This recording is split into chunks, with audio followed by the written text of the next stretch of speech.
Hi, this is Mike Fauché, and I've been looking for a high-speed, low-cost USB-C adapter for a while now. Today we're going to test this recently released WavLink 5gbe USB network adapter. If you want to find out more about this device, whether or not you should get one, then stick around for the rest of this video. Please don't forget to like and subscribe, as it really does help support the channel.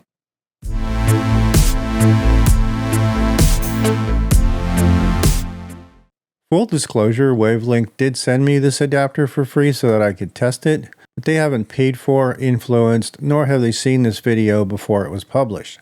As I do with any product, I use my own test results, and the opinions of the product are my own. As more and more devices are supporting 2.5 gigabit per second network speeds, and many are supporting 10 gigabit speeds, switches are dropping in price and becoming more readily available, especially in the 2.5 gigabit versions. Until recently, most USB adapters were either 1, 2.5, or 10 gigabit.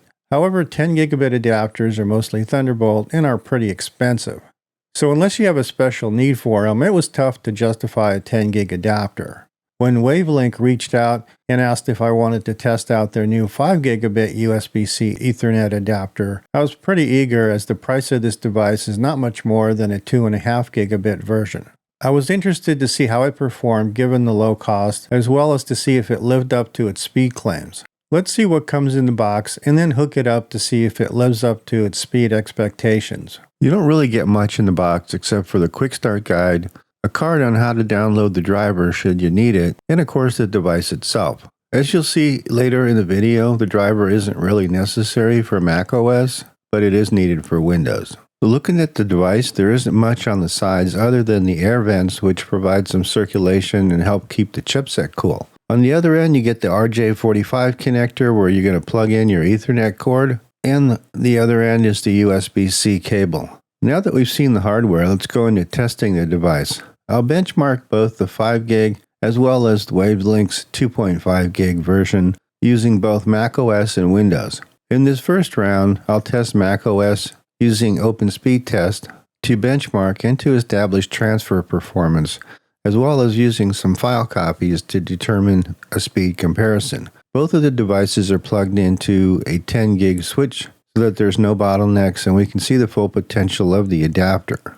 Looking at the Open Speed Test results, the performance of the WavLink 5 gigabit adapter is roughly twice that of the 2.5 gig version. You would expect this when an adapter is allowed to use its full potential while it's attached to a 10 gig switch. Based on the results, the adapter is able to push nearly the full 5 gigabits per second of its rated bandwidth. Looking at the file copy, the 5 gig adapter is nearly twice as fast as the 2.5 gig version in actual data transfers. Copying around 35.8 gigs as I did on the Mac, 5 gig took about 1 minute 4 seconds. And the 2.5 gig version took around 2 minutes and 4 seconds to copy the files.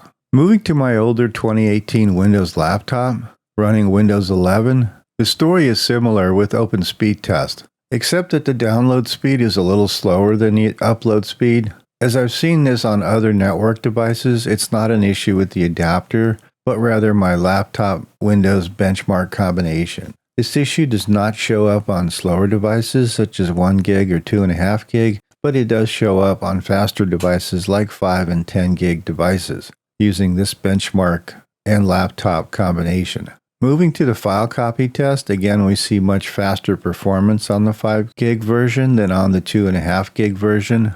Using this method, the performance is almost identical to what I got on the Mac. I also wanted to mention that unlike macOS, I did have to load the driver from their website in order for this device to work properly at the rated speed on Windows.